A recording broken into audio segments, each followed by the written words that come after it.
Be sure and tell them Large Marv sent ya.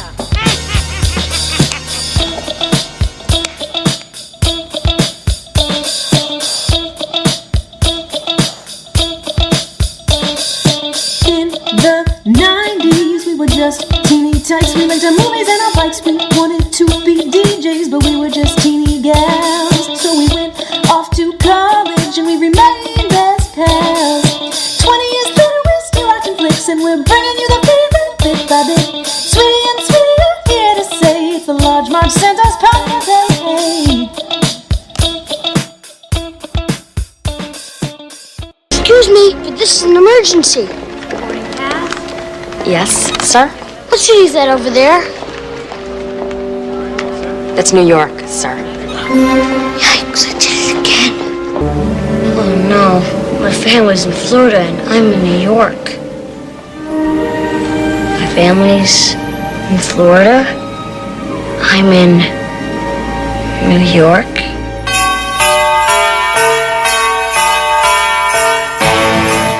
Hey guys, welcome to the Large Marv Santa's podcast, your favorite podcast where two Sweety sisters talk about their favorite flicks from childhood. I'm Sweety with a Y and I have a lot of marshmallows in my mouth. I'm Sweety with an IE. Wow. My mouth is very, They would never know. It's wet. It's the magic of the radio. Sweety made me drink hot chocolate on the microphone. You And I guys. told her that I don't think the audience likes it when we do that, but she was like, I don't care, it's Christmas. Yeah, exactly. That's exactly what I said. So now we're going to be like this. Ooh, it's hot. Don't burn yourself. Oh, no, I forget. You guys, it's Christmas forgot. time. So this is Christmas. Christmas time is here. So, we've done so many Christmas movies over the year. I mean, not that many. Yeah, I mean, the first year we really did a lot. Well- Second year we kind of petered out because we did all of them. And then now we're in our third year. Is that right? Wow. On our third year of Christmases, and we really petered out because we don't really have that many ideas for some goodies. Because there's just, I don't know. We're gonna do a couple, but it's Gonna do a couple? Yeah, I think we're gonna do one more. Oh, so A one. couple. A couple is two. So We're doing this one right now. yeah. So anyway, it's Christmas time. So I was like, yeah, let's drink cocoa with marshmallows and do the podcast, which I think is totally apropos and totally appropriate. So cozy. Yeah. So to celebrate this, we each picked a holiday movie. I picked this one, which is Home Alone 2, Lost in New York. I don't know if there's a colon or not, but whatever. New York. Where Concrete Kevin jungle, where Kevin McCallisters gets lost. goes to. Good one. It'll be a B-side. So, guys, Home Alone 2, Lost in New York. Sweet and I saw this at the movie theater during somebody's birthday party where, that used to be the thing. We're like, oh, it's my birthday. Let's go to the movie theater. Remember the movie theater birthday? It was a weird that seems thing. so awkward I know. and strange. I never did much it. like a movie theater first date. You're like, no one can talk. Why is this fun? I don't know. Right? Yeah. yeah, it's a little weird. I saw Uncle Buck in the movie theater. Weird. I was also 6. When did you bring that up during Uncle Buck? I think so. Remember it was by that crazy Way girl back the Jennifer who I also had my first sleepover with, and she beat her cousin with a yardstick in the middle of the night, and I wanted to call mom and dad and be like, "Bring me home." Very memorable story. Very Go memorable back, listen story. to that episode if you will. Remember she had holes in her sweaters and tried to convince me yes, she had rats in her house, and I slept on the floor in her house. Yes. I will never forget that, guys. I was in remember. first grade, and that is a memory I remember. That was pretty cool. Yeah, but I've had too much sugar. according to put the hot cocoa down. No more for you. Sweetie also has a surplus of cookies in this house. It's it's getting out of control. Cookie crazy. It's getting nuts. But Home Alone 2, for some reason, I used to think that I liked this one a little bit better than the first one, but then I think it was only because this one does not contain a large spider in it that just pops out willy-nilly. So my guard didn't need to be up all the time, and I didn't need to just scream at the TV. What about However, the excess pigeons, though? I don't care about pigeons. Pigeons is your thing. You're upset with the Rats pigeons. with wings. Sweetie's still scarred from that time a pigeon landed on her head on the Santa Monica Pier. It was disgusting. But no, but this rewatching it tonight, a little tedious, little little tedious for me. It was a little long. I was like, how? Let's pick it up. Let's pick it up. Oh, totally. It's long, and let's be honest, it's the same It's movie. the same exact movie. They just like added in some different things. Right. We'll talk about it. It's like beat for beat, same movie. Right. I mean, we always talk about sequels. I say this every time we do a sequel. Why do people do sequels? You know, what? So Like they can they're hungry. We're watch thirsty. the We're same- thirsty for more Kevin McCallister, Yeah. right? So they do want some of the same stuff, but I think some sequels fall into that trap a little too much, and they really do it like you just said, beat for beat, and then it does get tedious because you like know what's going to happen. Yeah, but I think in this case, it won over like all the kids that went to see this. Like I remember everybody being very excited liking about it it. in the movie theater Yeah. and being like, "That was great." It was like a real romp. Yeah. A real romp through New York City. A real romp. Andre, 5 years old, movie review. That was a real romp. I was not 5 years old. Oh, thank God. No, but yeah, so I think it could be cut down a little bit. You were 6 years old when this movie came out. I find it really frustrating that the McCallisters learned literally 0 lessons from the last time this happened. It's bizarre. I don't know what's going on with that family. I think I am in support of Kevin leaving his family because they are a bunch of assholes who are dumb. Yeah. That's a child emancipation situation. yeah. Written all over it. I mean, year 1 was really all the evidence he needed. I mean, when we watch this, I'm like, if that happened to you one time, every time you traveled, wouldn't you be like insanely paranoid and have your kid's hand in yours like literally the entire time? Wouldn't travel at all. Yeah, right, exactly. Ban Like, on travel. Maybe let's not go away for Christmas anymore. That was really horrible. it. Or like take a couple years off or like whatever. I mean, that is They're just they're crazy. like insane to me. So that it just starts the movie off in like a really annoying direction because you're like, come Even though, on. and I understand they need to do that because they need to set it up Right. and they need to have the things happen again. Totally, blah, blah, blah, blah, blah, blah, blah. But it's as an adult, a mature adult, it's very frustrating. And I mean, we'll talk about all the things that are really frustrating, but wow, I was steaming, I'll tell you. And then the fucking Sticky Bandits come in and you're like, what the fuck are these guys doing? Like, get a life. Like, why are they still so concerned about Kevin McCallister? you Get know, over but it. it's like that Find- vendetta thing. Get over it. Get someone else to go after some other kid to kill. Oh, like, totally. But they just have because he put them in prison and blah blah blah. But it's like it is just a little kid because and, they like, robbed every house on the block. Like he would have been in prison they anyway. deserved it. It's ridiculous. But good times. But still some nice moments. It was heartwarming. Yeah. I found this one like almost more heartwarming than the other one. I find it, well, I find this one more Christmassy than the other yeah, one. exactly. Yeah, I agree. There's a lot more tunes. Christmas in New York, very cool. Like more toys and stuff like that. Most of the original cast returns, which is always good for a sequel, right? Because that's like another thing people really want from sequels. They want to see all those same characters again, Well, not played by like- the same people. I don't need to see all the kids, the brothers No, I and don't have to sisters see again. all the kids I'd be again. happy never seeing And like I Buzz's said, face one again, girl I'll be didn't honest. return. Let's all remember the laissez compétent. Sweetie is obsessed I'm with the obsessed fact with her. that she did not return. She's been like, And they tried to pass stomping off around. some other girl with horrible bangs as laissez compétent. It is not her. Where did that girl go? Yeah, who are they kidding? She's probably like, I'm not doing that fucking sequel. And it's almost shocking that like all the people, like Joe Pesci was like, sure. I'm sure they paid him like $1 bajillion. Well, but, just like, think. I mean, the first one was so successful that like people were probably like jumping at the bait to. I know, to be but, in like this. sequels are like just about money, you know? Like, Yeah, so why wouldn't you want money? Be like, here, Tim oh, Curry, be totally. in this Good movie. for We'll Joe give you Pesci. like $5 zillion. Awesome. And honestly, he's a super bright part of this film. He's great in this. I mean, really, the two guys are still continuing to work that kind of magic, despite it being like literally the same stunts, literally. And then Catherine Plus O'Hara a little like brills, and then fucking Tim Curry, who doesn't love a good Tim Curry romp? He's always great. Wow, you're using romp a lot. This is a romp of an episode. I do love rompers. Love it. But yeah, okay, yeah, cool. So let's just start. Let's just go. Let's take our cocoa go, and man. go with it. Just go. Just feeling the vibes. Feeling the Let me vibes. shoot a couple more marshmallows. All right, I'll just improvise a little song. Home alone, too lost.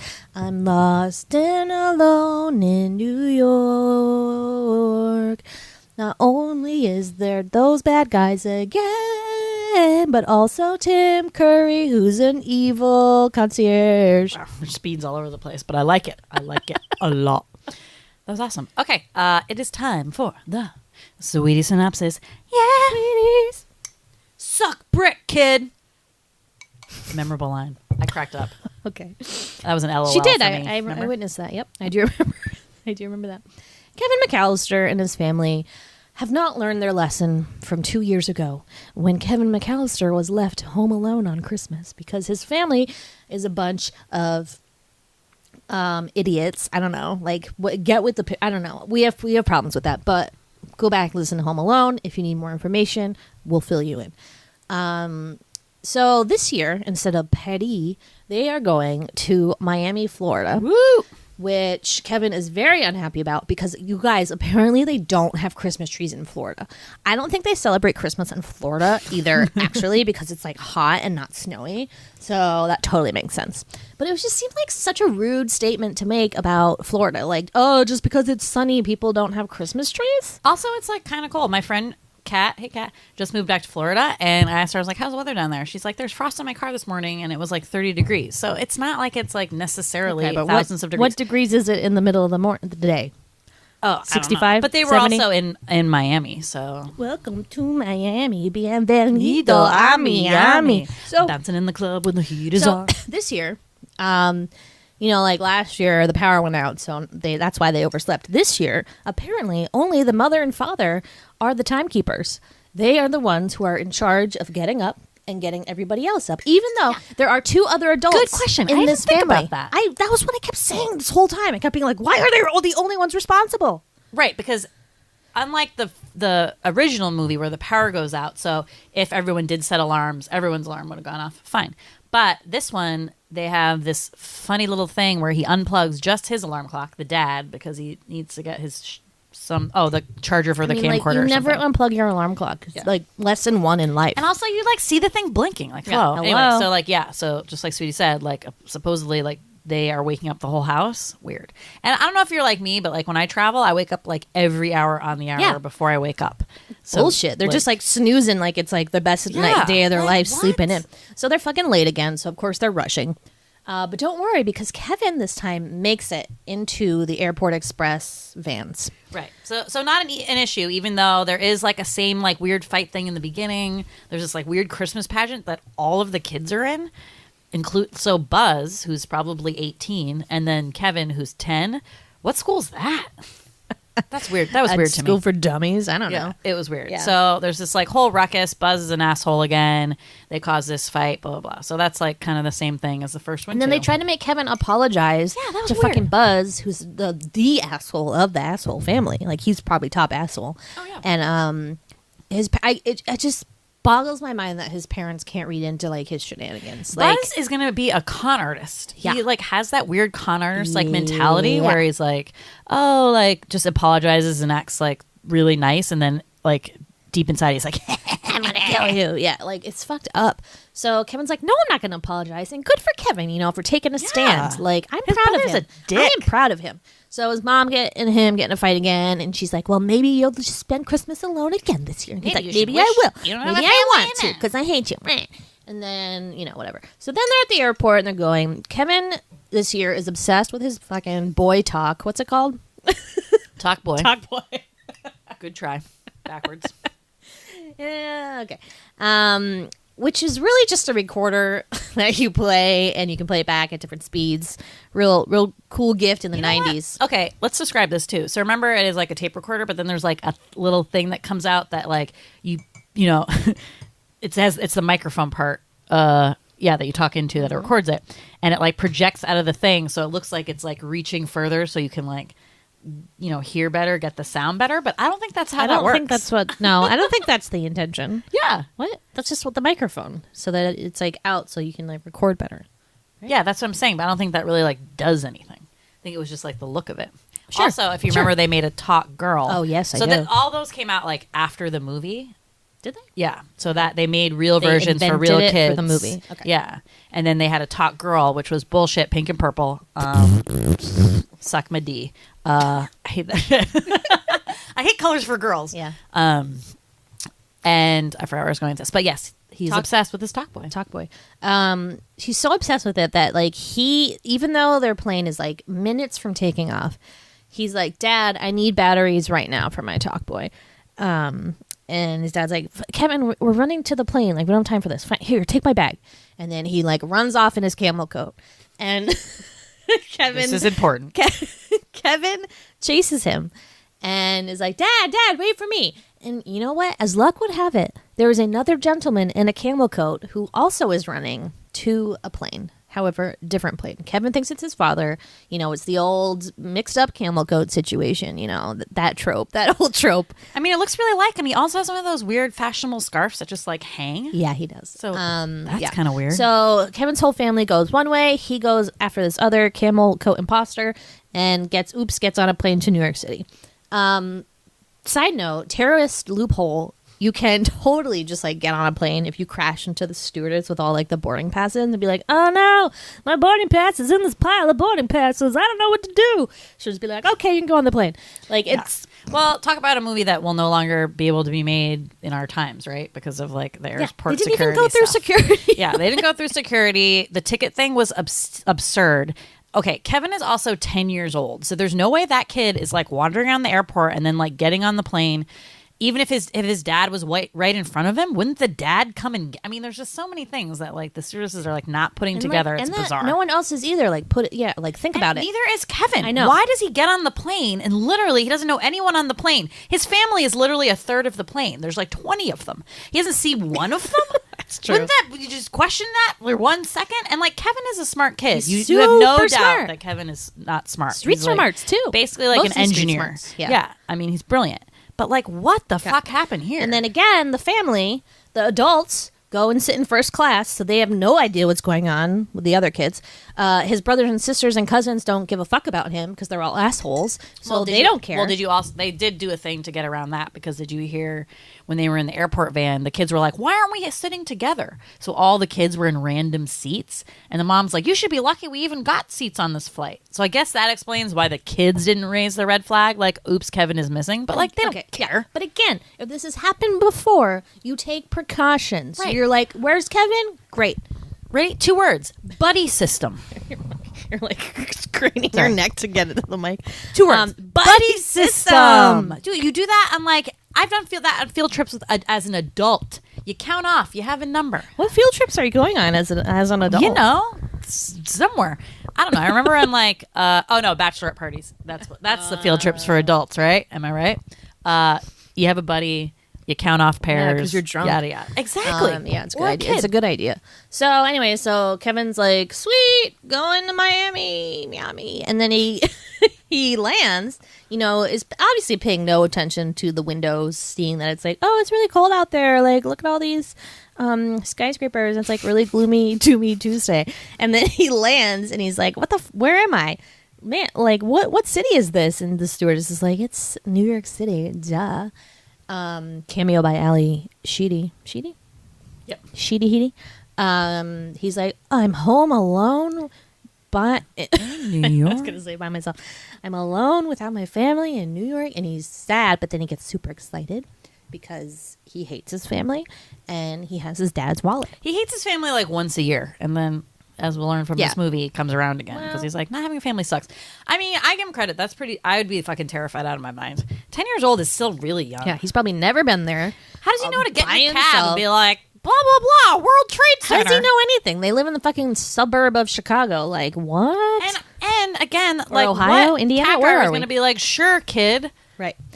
I mean, a lot of, I guess, like, in New York City, like, the kids that grew up there, like, were pretty, like... A 10-year-old. I don't know. Based on, the literature I read, the TV shows, like, Hey Arnold, so it's obviously true. What the hell? Okay, so...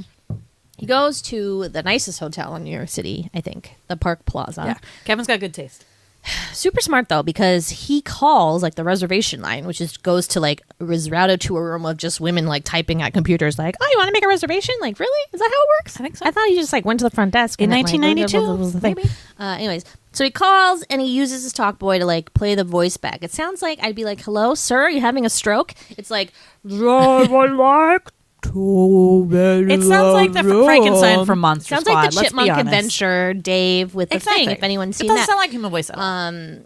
But, they fall for it. And so he goes up and he's like, hi, my dad's in a business meeting, so he told me to check in. He gave me his credit card. No big deal. And again, this is the 90s, so they didn't have, like, credit card machines. They would make a copy of your credit card and then, like, do it later, I guess. which Sweety and I were like, okay, what? Like, how did because people? he does dial it in, and that's how they find out it's Yeah, but they stolen. usually wait until the end because that's when you rack up all the chart to like rack everything up. Right. So he was doing it earlier, but you're jumping ahead. You're spoiling. So Tim Curry is the hotel concierge. He's like really suspicious immediately. Obviously, I mean, for good reason. I would be too. It's a 10-year-old kid on his own. He looks a little shifty. And this is not a Motel 8. This is the Plaza. Yeah. Like, come on. Yeah, this is fancy. So Kevin gets his own like giant suite. He's all excited. He's having a good time. However, they catch on. The parents are in Miami. They're distraught again. They're like, I can't believe we lost Kevin again. And meanwhile, we're like, of course you lost Kevin again. You're idiots, and you didn't like do anything to prevent this from happening again. You're dumb. So they put a thing out on the credit card so that if he uses it, like an alert will pop up. So blah blah blah blah. Kevin like runs amok in New York City, goes to a cool toy store, meets a cool old guy who runs the toy store, meets a pigeon lady in the park.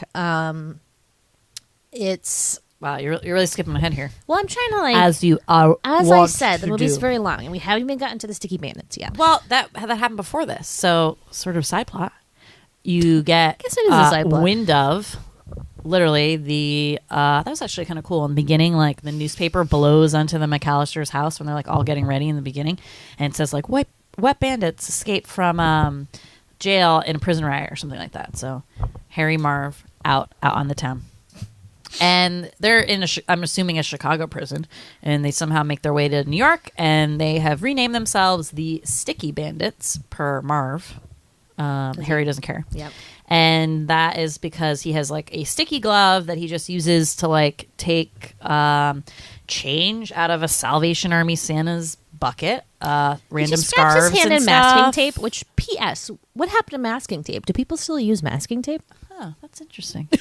So I was gonna say I have some, but I don't actually have packaging tape and this like weird That's blue different. tape. Oh, that I use That's when I was electrical tape. No, when I was painting, I put that Or paint tape? Yeah, paint tape. Yeah. Oh, that's what I meant. Painting tape. Yeah. Yeah, that's what I electrical have. tape is black. But yeah, Anyways, tape subplot. tape subplot, real Tape interesting, tangent. guys. Tape tangent. I love tape. I love the smell of Scotch tape. Oh my god. Okay, so yeah, so Sticky Bandits are back. They're in New York City. But they need a new heist. They need a new heist. They're like, who would think of? Let's think of something no one else would do. I got it. Let's rob a toy store on Christmas Eve. We'll rob this old as fuck toy store that uses old as fuck cash registers. And they obviously leave all the money in the cash register because they're not going to like bring it to the bank on Christmas Eve because the bank's closed. And we'll rob them, and that's it. Mm-hmm. I guess that's a good plan. But again, like, I just have a hard time believing the toy store would leave all the money in the register. Like, that doesn't seem like they don't have a safe? Right, safe, or you do like the deposit bags, don't you? Yeah, and put it into safe. Like, Yeah. It's, again, what's happening here? Yeah. Plot hole. This world is crazy. So Kevin is back. Yeah, so he's in New York City. He's getting into shenanigans. The hotel finds out his credit card is stolen, so they confront him. He runs away, runs straight into his friends, the Sticky Bandits, who spot him like on a crosswalk because New York City is very small. So Well, they actually meet at the toy store, if you remember, the one that they're like casing the joint like right outside it. but he hasn't been found out yet. Yeah. It doesn't matter. We don't. Yes, it does. These details are important because he meets him the first time, and then then he goes back to the hotel. They find out his credit card is stolen. Through it. Can you just let me finish? They figure out the credit card is stolen, and then he like goes up to his room, freaks out, and then goes out the back entrance, and that's when they get him the first time. And they want to kill him. They're damn upset. Yeah, they're really, really upset. So they have him in like a back alleyway, and then Marv like stupidly starts like telling him their plans for the night, being that they're going to rob this toy store, the one that he was just at, and steal all the money and blah, blah, blah. So Kevin like records all this for, I guess, like future use. And then is able to get away from them because he cops a feel on this lady at this crosswalk, and the lady punches Marv and Harry, and Kevin's able to get away. So Kevin now knows their plot, let's say, and gets kind of pissed because no one steals from kids on Christmas night. Especially not sick kids. Yeah. So like all the money from that toy store were going to like the children of this hospital. So now he means business. So second side plot. Yeah. Feed the birds, tuppence a bag. Does she have a name, or do we just call her like the bird lady? Bird lady. So if you He remember never from finds the out her name. Is her name Maggie? That sounds. It seems like her. sounds Her name seems like her name. yeah, would be Maggie. yeah, she does introduce Okay. herself to him. But so just like the first one, they feel like they had to put some like old person savior Well, person. I think old man Marley probably died.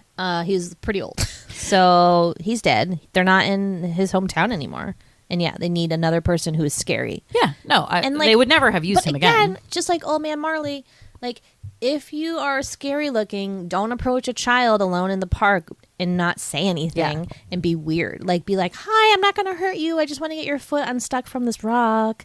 Okay, like Is that hello? what happened? yeah. Oh. She like was like, like I'm scary. She's like semi-mute, and she is covered with birds, which I'm sorry is like a little bit creepy, but seems like a nice lady. She's supposedly modeled after Feed the Birds, Tuppence a Bag lady from Mary Poppins. Feed the birds. And so she loves those pigeons, man. She fucking loves them. So her and Kevin have this like sweetie little moment, and they go drink hot chocolate at like the top of like some symphony hall or something. Is that and her house? Did she live there? No, it's just like the top of the concert hall. But where does she live? I'm confused. She's homeless. Yeah, in the park with all the snow? Yeah. How does that work? I don't know. You sleep like on a vent or something. So they have this nice moment, and she like says this like weird story. I did not remember this part where he's like, so like, What happened? happened? What do you take your friends up here to this like secret like nook where the concert hall is? And she's like, I don't really have a lot of friends these days. See, funny story. Like I had a husband, but he left me, and then I didn't trust anybody ever again. So you find out the bird lady has trust issues. But it's also being like basically like if you're single you'll die and become homeless. Like it was the most like dire thing I've ever seen in my really life. a clear line from like, oh, my husband left me to like time to be a homeless Now I'm bird lady. homeless? Like I don't understand what is happening Only here. the birds are my friends. Like, what? Yeah, and then it kind of like that scene's kind of long winded, and I kind of wasn't paying attention maybe. But they do leave as friends, and they have like a really lovely moment. So Kevin, bird lady's in the Great, back of Kevin's mind. Made a friend. Great. Yep. But it's time to do some damage to some burglars. So Burglars. luck would have it, rich Uncle Rob lives in New York City. But as we all know, he usually is in Paris, but they're renovating his apartment in New York City. So Kevin's like, oh, this is a perfect place to plan my booby trap house again. So he like makes all these plans, does like elaborate setup like last time, goes to the toy store where the bandits are breaking in and stealing the money, throws something through the window so the alarm goes off. It's, again, very smart. Takes their picture and then runs away so that they'll follow him to the house. I don't know how far away the house was from the store, but Right. I don't think it was. It must have not been that far if they ran there. So now we get our crazy like slapstick moment, right? And it seems to go on really long. And I do want to go through this House of Horror obstacle by obstacle because this was really fun to write down. And also I think it's important to the plot. Okay. Not really, but it'll be fun to discuss. Okay. Ready? I'm ready. Because unlike the first one where I found the stunts to be yes, like very those were pretty like major injuries, but maybe not like super death defying one that would like kill them. ones that you'd be like, okay, that would hurt a lot, would hurt a lot. but you're probably But I think okay. you could bounce back. Yeah. Yeah. Okay. The stunts in this one, and very common with sequels, right? They just go like one too far overboard to kind of like not only recreate what they did before, but it has to add something else to it, right? Mm-hmm. So this goes out of control for many reasons, and we're gonna go over this right now. Ready? Yep. Okay. So first one starts out real easy. He's on the roof and he just starts chucking bricks at him. Yep. The old First of all, chucking the bricks. good arm, Kevin. Really good arm. He's on the roof and he's chucking bricks down with enough oomph to knock out Right, Marv right. a couple times. Yeah. So that's pretty funny but like super dangerous. And like Marv got hit with like 5 bricks. He did. He'd be He's concussed. super concussed. He'd be he's got all these marks on his face. He'd be bleeding if this was real life. Yeah. He'd be like pouring pouring blood out of his face. They never show any blood, literally, of all of these stunts, which is credit to a PG movie. Yep. No blood. Staple gun. So he puts a staple gun attached to a door. He did a lot of things with like doorknobs attached to ropes that then pull a gun or a that was his blowtorch or theme like this whatever. year. Doorknobs. Yeah, totally doorknobs. Theme of the doorknobs. The year of the doorknobs. So it like does a staple gun and it like shoots Marv in the butt, the front, and then like on his nose, like kind of in between his nose, so it doesn't like puncture it. The old soap on the ladder trick. So he had bought like soap at this toy store, Monster Soap, and he like uses that as like the slippery thing. If you remember from the first one, it was ice. This time it's this Monster Soap. So he puts like soap on a ladder. So I guess that's Harry's like first thing. Then Harry gets felled by the good old bag of wrenches. So Kevin somehow is able to put like all these very heavy wrenches into this like giant duffel bag and like suspend it above a door, which then like falls on Marv's head. Again, would have at least passed out. Yeah. They're like barely Nothing. like even like moved by these things. It's nuts. Monster Soap on the floor.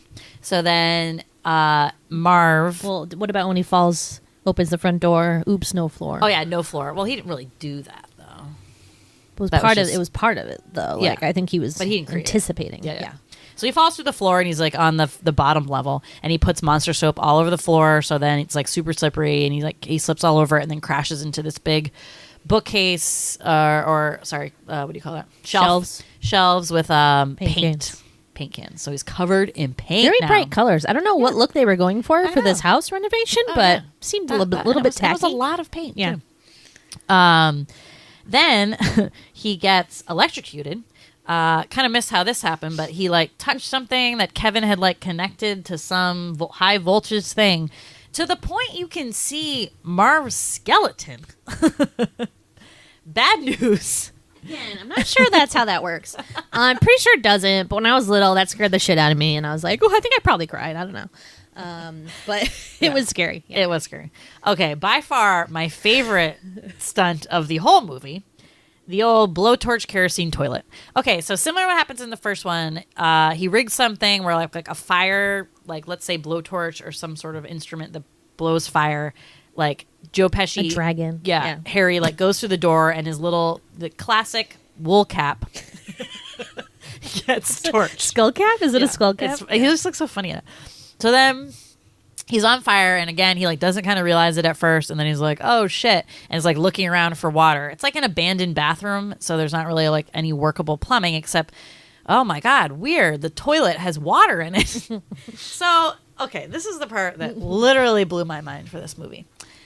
Instead of just like going over and dunking his head in the toilet, Harry does a handstand on the toilet and then somehow dunks his head into the toilet bowl. It is like suddenly Harry is a gymnast. I have never seen anything like it. This whole movie maybe could probably happen.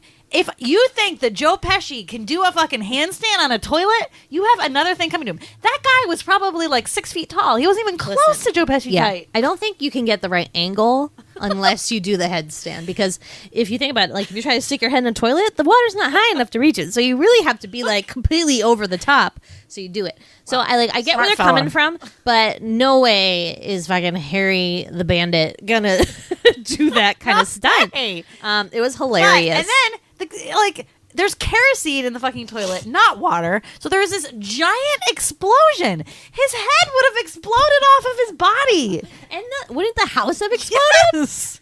It's very bizarre. So it's like, this is when it starts going way too far, right? But it didn't already from steps 1 to 6 here. Step 7. There's like a rope dangling down to go up, and Marv is on like the bottom floor of the basement level, and he's like, sweet, a rope. And he like tugs on it a couple times, and it seems pretty steady, so he starts to climb up it. But is attached to, a 100-pound bag of cement. Falls right on top of his head. Ouch. Dead, guys. He would be dead. No, he would have died when he fell off when there were no stairs. He would have died from the bricks. He went down like 3 stories. Oh, crazy. Yeah. Okay. Then the old paint can trick. So, directly from the first one. So they're kind of smart to this one, so they know what's up. So they avoid the paint cans. But unfortunately, Kevin also takes the time and somehow has the strength to lift this like giant iron pipe thing. I don't even know what that thing was. And like ties it on 2 sides. And it's like a log swing. And hits them in the face, and they go down again to the next level, and then cuts the rope, and the thing flies off, and then like hits them in the chest. So probably a couple broken ribs, at least. Broken noses. Again, no blood. Weird. The craftsman tool cart going down the stairs. So again, the whole like doorknob with a rope makes the craftsman thing like go down the stairs, and they're like listening. They're listening at the door, and they're like, "What's that sound?" And it's like this rumbling. All like the tools are falling out of the craftsman thing, and the sound is moving closer, and they don't get away from the door. Like, what the fuck? So the thing like just basically like pancakes them against the wall. They break their noses. Ugh, that cracking. Awful. And then last but not least, the kerosene on the rope. So Kevin, like, okay, this is a brownstone, mind you. It is 3 like levels high. And he puts a rope down and scales down and had covered the rope with kerosene. And so when the robbers try to follow him, he like lights it on fire, and then the rope catches on fire, which then they eventually fall off and again fall 3 stories into sort of this basement level, ground level, like little ditch thing. And then all these cans of varnish fall on them, which also there was like live fire from the kerosene rope. And isn't varnish like super flammable? Maybe. It's not my expertise. They should It's have not my area of expertise. exploded. Okay. Yeah. Insane. Like, really, Kevin would have burned down Uncle Rob's house. Uncle Rob would have been pissed. Kevin would be exiled from the family again. They'd lose him again in, like, Egypt or something.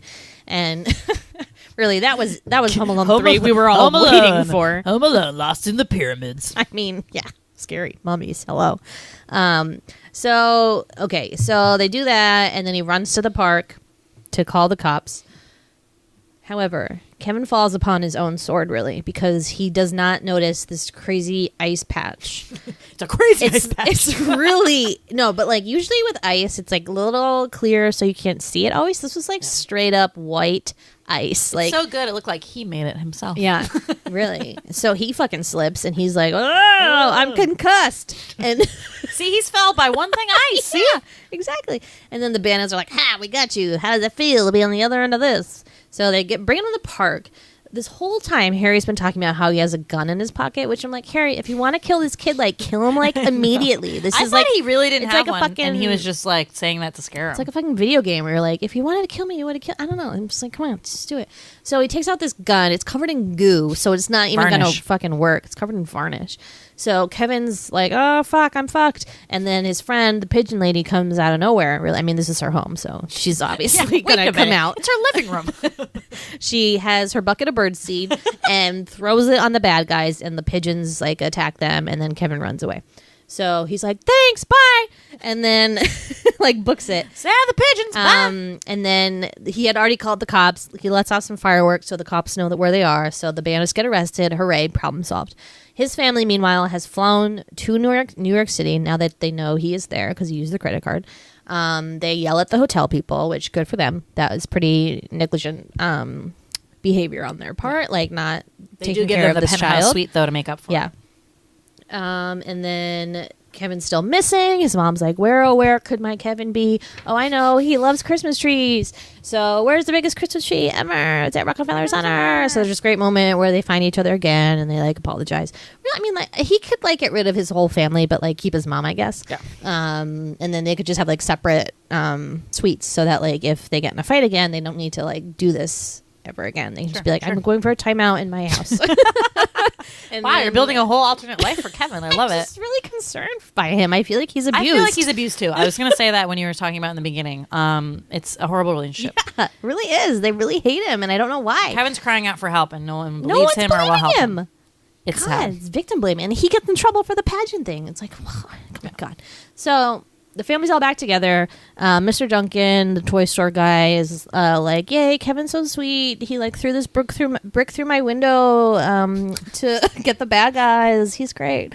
Here's a zillion toys. Like he literally, there's all these sick kids in the hospital, and Mr. Duncan's like, here's a bunch of money, but for the McCallisters, he gets like 50 presents, wraps them, and sends them over to the hotel. Yeah. Like, what? The McCallisters are doing fine. They're fine. Okay? They can pay for all those flights. They can pay for fucking hotel rooms.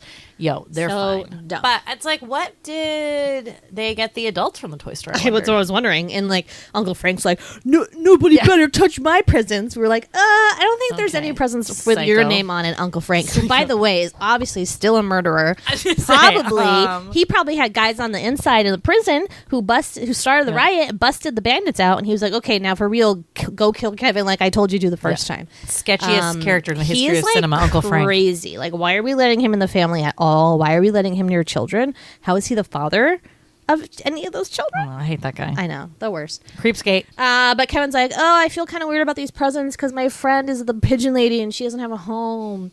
I know, I'll give her an ornament. So she can use this.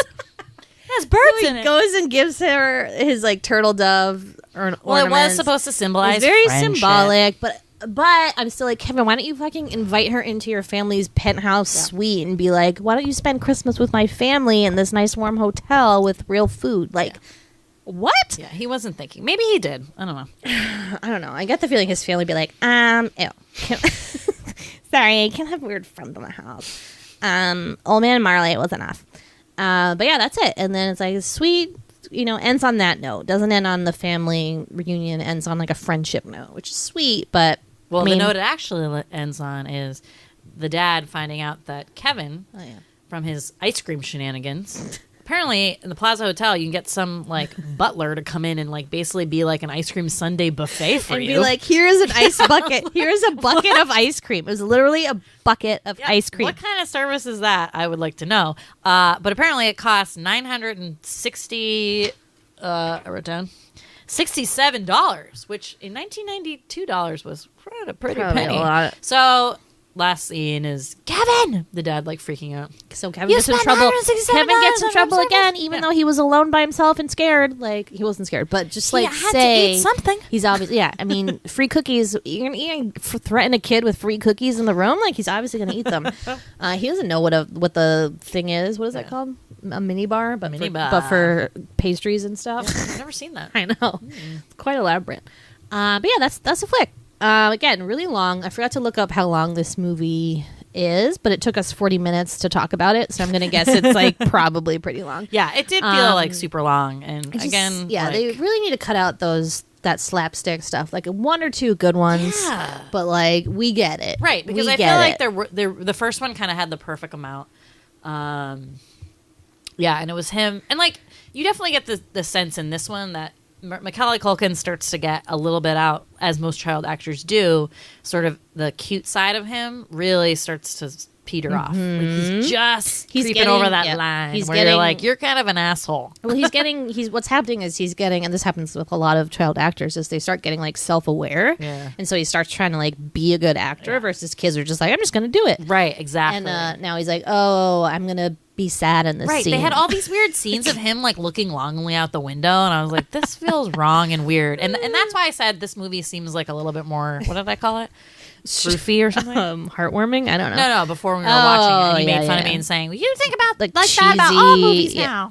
Yeah, Sweety's like a heart of steel these days. Not a heart of steel, but it just like felt like not as genuine as the first one. They also give him like a solo in the Christmas pageant, and he's like, Kevin Solo's coming up, and then he's like, oh, I'm singing really high. My name is Kevin McCallisters. Yeah, he's like breaking he's breaking mirrors with that soprano. Like did they castrate him? What's happening? So it's like that scene is very bizarre. Yeah, good times though. Still, I mean, I appreciate it for what it is. I think for a sequel, it does a fine job. Yeah, it did what it came to do, and we can't hate on it for that. However, and I do like it as a Christmas movie. Yeah. Yeah. I think it's a great Christmas movie. So many plot holes though. I'll tell you what the biggest one is. The biggest plot hole is when they do this shtick where like the bellhop Roy, what's his name? Rob Schneider. I don't know. And he is a bellhop. Gigolo. Yep, is a bellhop, and instead of being like, I will do my job well and then get tipped for it, he's like rubbing his fingers together like, where's my tip? Like, this is the fucking Park Plaza. Why are we doing that bullshit? He'd be fired immediately if it was my hotel. I'll tell you that.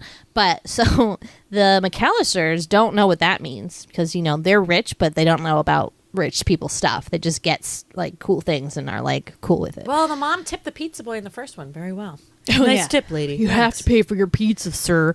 So Kevin's like, oh, you want a stick of gum? Sure.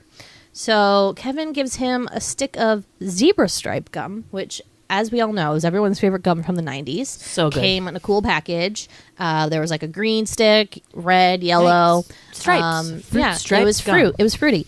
So the next day, the bellhop again does that. Nat does that. And Kevin's like, oh, I forgot to tip you. And he's like, that won't be necessary. I still have the tip from yesterday. And he's like, chewing it? Okay.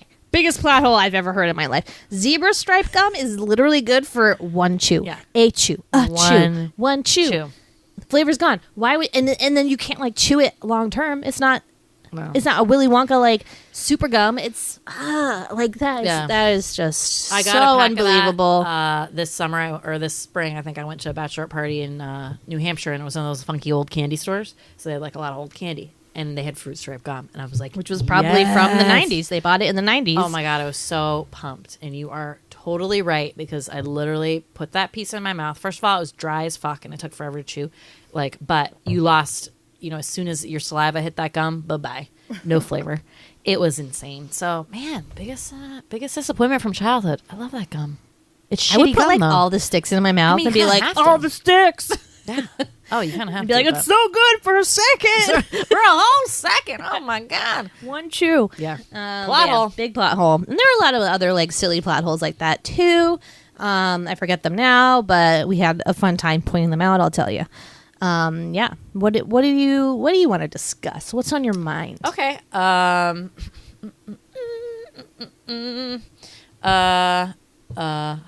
R.I.P. Twin Towers.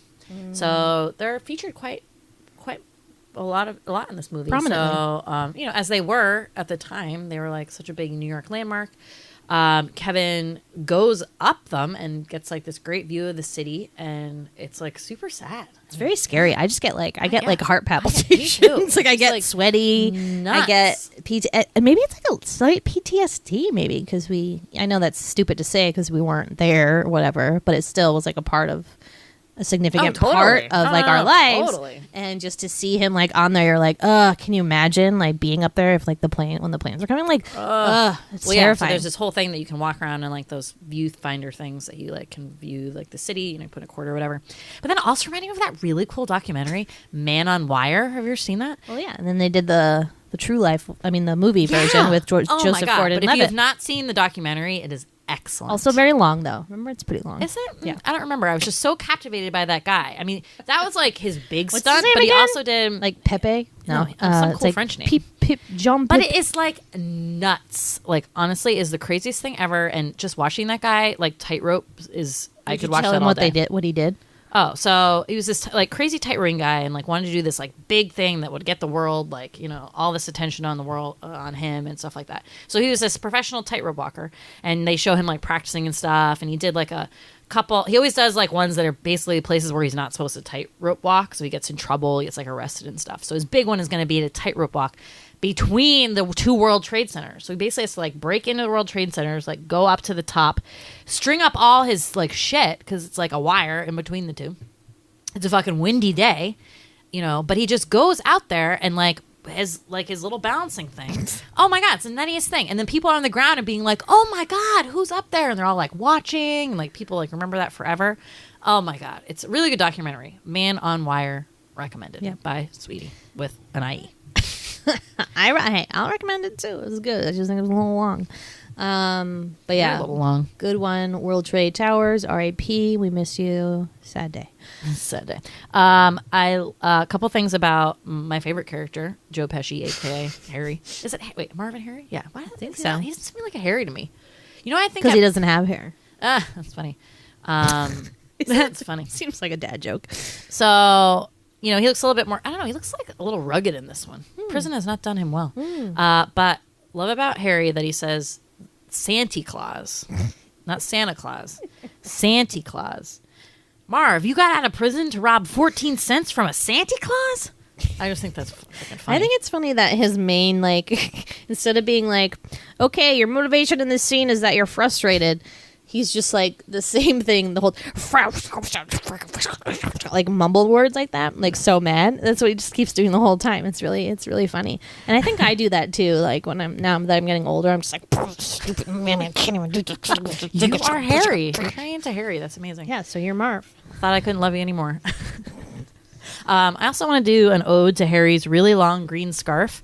That like, why does he have that? Where did they get those clothes? They're like fully bundled up. They just broke out of prison, so how did they get I'm sure those they stole clothes? those. Looks I'm like sure a stolen old man's I'm coat. sure Uncle Frank gave them the clothes because he's obviously behind all this again. But like, why does he have that scarf? It just like doesn't really like. Seems like it would get in the way. Yes, it's too long. Like take it off. I don't know. Oh, totally. Oh my god, it's hilarious. They were obsessed with like winter accessories though. Marv kept stealing them. He's like, can't need some earmuffs, need a hat, need the scarf, need some gloves. Apparently it was really, really cold. So the trivia said that Joe Pesci, and like at one point during this shooting, Macaulay Culkin asked Joe Pesci, like, why don't you ever smile?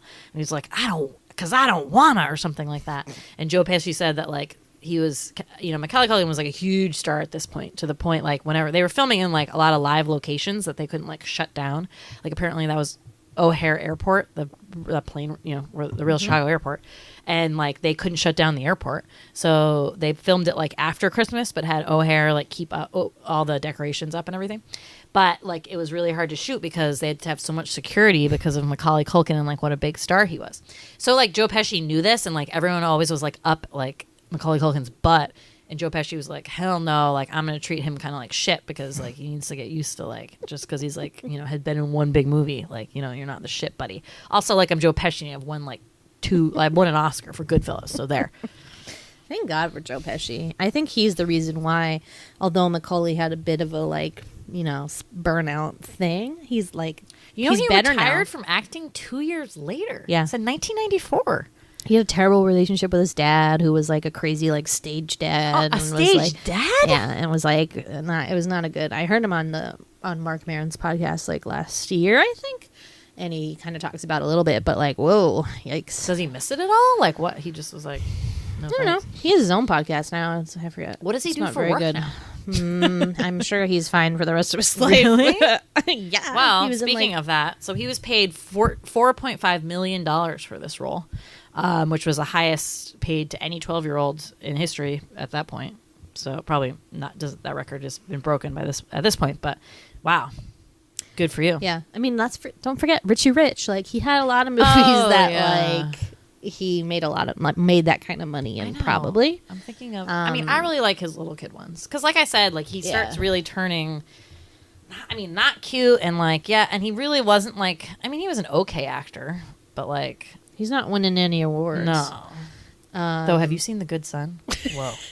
That's fucked up. Yeah, I've seen parts of it, but not all of it. I think I deemed it like too creepy when I was little. Yeah, it is creepy. Wait, is he the bad son or is he's Elijah Wood son. the bad one? No, Elijah Wood's the good son. It's confusing because I thought it was being ironic, and it was like Macaulay Culkin's the good son, but he's really a bad son. He's a bad son. Okay, I get it. He's a bad son.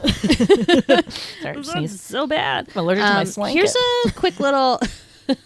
You know what? I'm sorry. I'm still thinking about masking tape. We had the same roll of masking tape like our entire childhood. We had that like same roll. One? It lasted forever. It lasted. It's not like we didn't use it. It lasted forever. I think it was from 1965 because it was like kind of dried out and like didn't stick to anything. But I would use it to play like school and stuff. And man, I'm gonna go to the store tomorrow and get some masking tape just to like have it with me because I think I'll feel safer.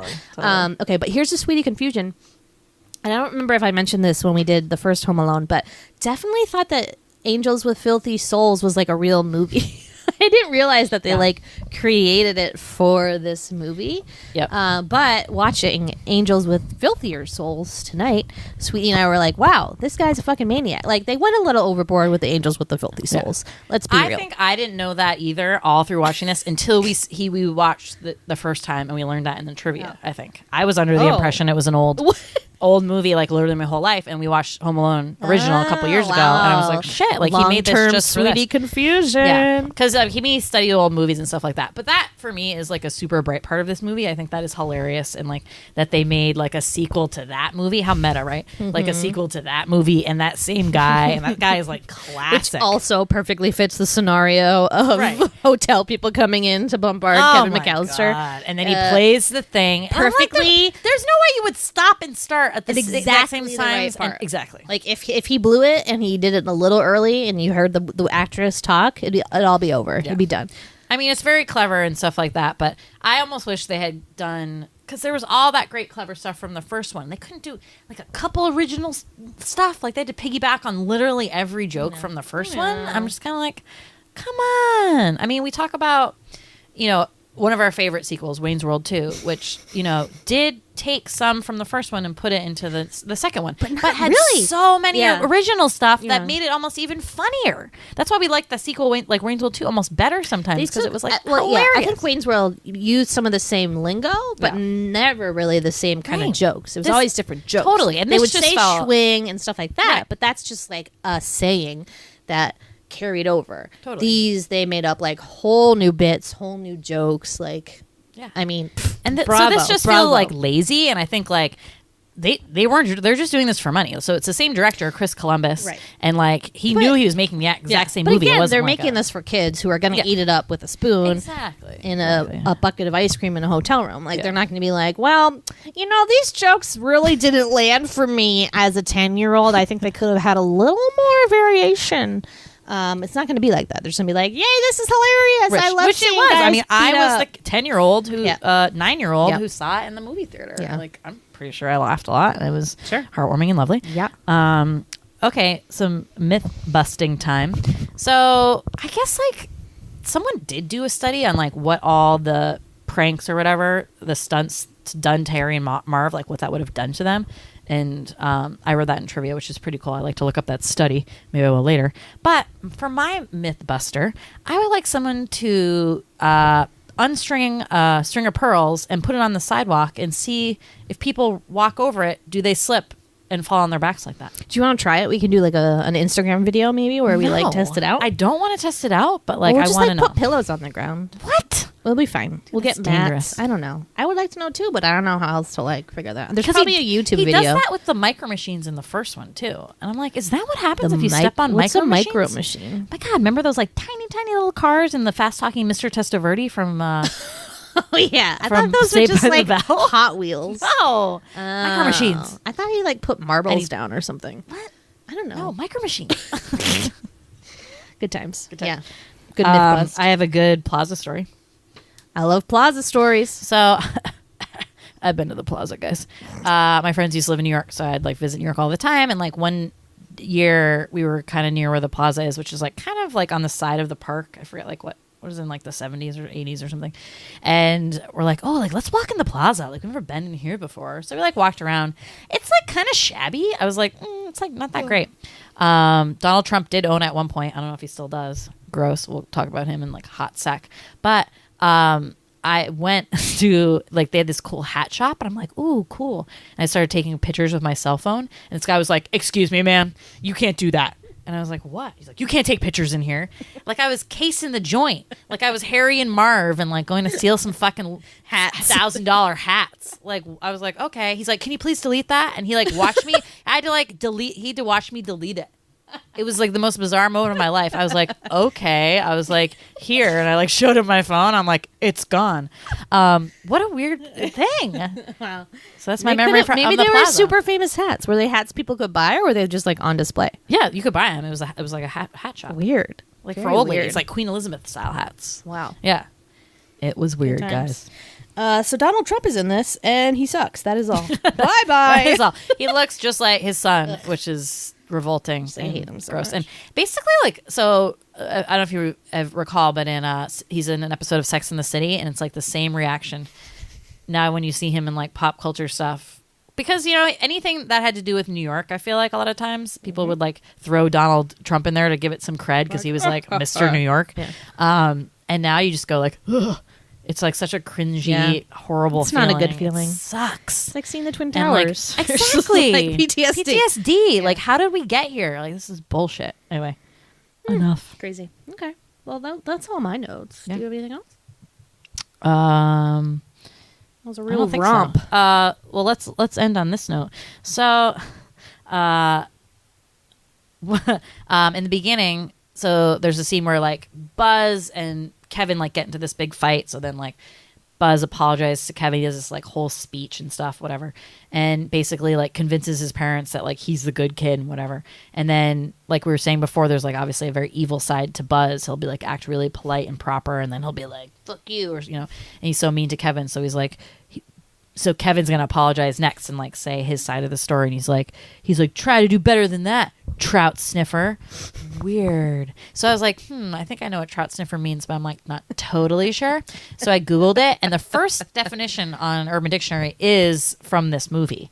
Buzz calls Kevin this in like Home Alone 2, which is funny, but then it has sort of a connotation about like sniffing like lady parts. It said lesbian. But it could not. I mean, there's other people, So he a lot called lesbians who called sniff his vaginas. He called his brother a lesbian. Yes. Which I'm like, do you know what that means, Buzz? That's great. Buzz, your girlfriend, woof. Still one of my favorite lines of Buzz like your all garage. times. Yeah, I just hate his face so much. But yeah, I agree. That was weird. And I'm like, but maybe, I don't know. Because you're not cool if it is actual fish and they're like, ew, you like to sniff fish. Like, gross. I don't know. Old joke. Get over it. Get over the fishy vagina. Like, not a funny thing anymore. Trout sniffer. Weird. Yeah. Stupid. Stoops. Good times. Good note to end on, though. Yeah. Did you get into the Christmas spirit with this film, sweetie? No. I think your little Christmas tree put me more in the Christmas my God, spirit. You love my Christmas tree? It's so adorable. Sweet. Sweetie's like a little like Charlie Brown tree, but not with more. Not really. It's actually very nice. $19.99 at Stop and Shop. Good deal. And she decorated it all sweet. So yeah, it's delightful. I named it Moosh the Third. Because we named our car Moose Jr. after Sweetie's cat Moosh, whose real name is April. Remember that. We'll draw a diagram. There'll be a quiz later. We'll draw a diagram to accompany it tomorrow. It will be on par with the like red skeleton, red buttons one that you did. That's great. Good times. Anyways, thanks for hanging here with us. Thanks We're a for little hanging. silly. We drank hot cocoa. We got crazy. But thanks for sticking with us. You can find us on Twitter at the Sweety Club or on Instagram at Large Marge Send Us. Thank you as always for listening. Bye. Merry Christmas. Lol.